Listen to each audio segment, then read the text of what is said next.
Sino nga ba naman ang hindi makakakilala dito sa sounds na to? Trending na trending sa social media, sa TikTok, sa Facebook, kahit na dito sa YouTube, no, napakataas ng views.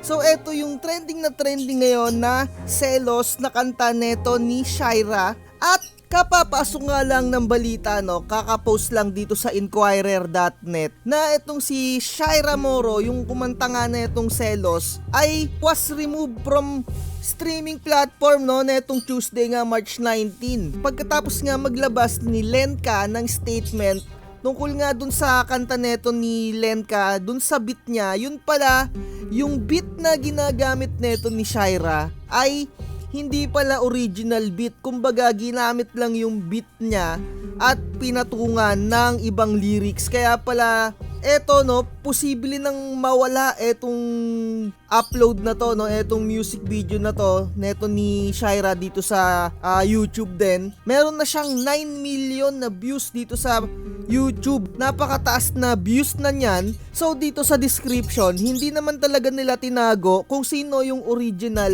nung may-ari nung beat na ginagamit nila dito sa trending na Selos na kanta. So nakalagay dito, music produced by DJ Charles, and then yung original, eto nga si Lenka, at yung tunay na title, yung Trouble is a Friend. So ayun yung pinagkuhaan nila ng background music netong kanta na to. So dito sa Pilipinas, no, alam naman natin ang daming mga DJ dito, yung mga nagre-remix ng kanta, yung pinapalakas lang yung bass, iniiba yung bass, pero nandun pa rin yung flow ng melody nung original. So papainggan natin dito yung original talaga na kanta. So eto, no, yung Lenka, Trouble is a Friend. So uploaded eto nung 2009 pa. 100 million na rin yung views, no. Napakatagal na naman kasi netong naka-upload. So painggan natin ng mga konti lang, ng saglit na saglit lang para hindi tayo makopyright. So mapapansin natin, no, pares talaga yung beat neto ni Shaira at etong si Lenka, kasi hindi naman talaga nila tinago to sa publiko, no. Nakalagay naman pati dito yung original talaga na kanta, etong kay Lenka. So painggan natin yung kay Shaira. Sa tuwing nakikita kong magkasama na tayo, naiinis ako't nasisira ang araw ko.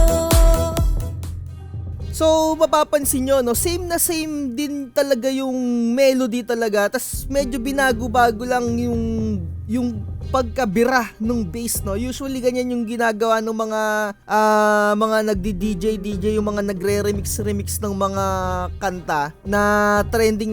Halimbawa, no, yung kanta sa ibang bansa tapos i-remix dito. So dito nadali itong si Shaira, no, kasi nga talagang putok na putok or trending na trending talaga itong si Shaira dito sa kanta na Selos. Syempre, bilang artist din, ayan sila Lenka, yung tunay na may-ari, syempre meron talaga silang karapatan doon, no, na i-copyright itong sila Shaira. So siguro possible to na mawala na tong music video na to, and then maaaring mabago na rin lalo yung beat na itong Selos, or ang possible na mangyayari kung magbabayad ng royalty para magamit nila yung beat neto ni Lenka, 'di ba, no? Ganun yung possible na mangyayari diyan, eh. Sobrang trending na trending kasi itong Selos na kanta na to. Kaliwat kanan kung saan mo makikita o maririnig, no? Kasalanan to ng mga nagre-reels na mga na mga nanay, no?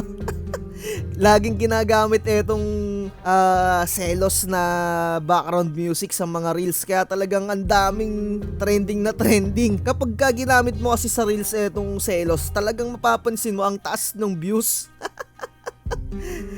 So ayun, napakarami ng issue na ganito sa mundo ng music industry. Yung paggamit ng mga sikat na beat tapos lalapatan ng mga bagong lyrics. So kapag nag-trending, ayun, doon na magkakaroon ng aberya, no? So napakarami ng gantong nangyari. Parang sa XB ata, no, yung sa XB, parang hindi ko na kasi masyado ma-recall, parang ganito rin ata yung nangyari sa XB, yung ginamit nila na beat hindi nila bayad, parang ginamit lang nila somewhere out there na artist din. So ganun din yung nangyari dito, no? Yung sa dati sa XB parang nag-trending na trending din. Tapos ngayong era, ngayong nag-trending naman yung Selos, no? And then hindi naman talaga nila inangkin, no? Nilagay nila talaga yung original naman talaga. Baka magkakaroon to ng way around. So ayun, antabayanan natin kung anong mangyayari dito. Sobrang dami nang nagko-comment, no. Mas lalong pumutok yung music na to dahil nga dito sa ipinalabas nito ni Inquirer.net, no. So magbasa-basa tayo ng comment dito saglit. Nice, ang catchy ng kanta. So ayun, no, napaka-catchy talaga nung kanta, no. Pero for somewhat reason, no, medyo nawiwirduhan ako dito sa kanta neto ni Shire, no, yung sa sulat niya. So eto pa, no, ang dami. Ang aasim ng muka. Naka-credit to owner to. Ayun, naka-credit to owner to. So ayan, hindi porket naka-credit to owner yung background music na ginamit mo, no, na ligtas ka na. So eto pa, ang dami pa nagko-comment dito. Ang toxic talaga ng mga Pinoy, kaya hanggang ngayon as a third world country pa rin tayo. So ganun naman talaga pag sumisikat ka ng sumisikat, pas lalong ang daming nasisilip sa'yo ng mga tao. Kaya napaka-imposible talaga na maligtasan itong copyright ng mga ganito. Trending na trending ngayon, no? Ang dami, umuulan yung mga comment, no? Grabe. Ay, ito, 10 minutes ago, 1 minute ago, 3 minutes ago, 25 seconds ago. Siguro kung gusto niyo mapainggan pa to, i-download niyo na lang kasi baka possible na mawala na to dito sa YouTube, no? Kasi parang sa Facebook parang tinanggal na rin ata. So, ayun, like, share, and subscribe. Bye-bye. Abangan natin kung anong mangyayari dito kay Shira sa issue na to sa paggamit ng mga beat. Bye-bye.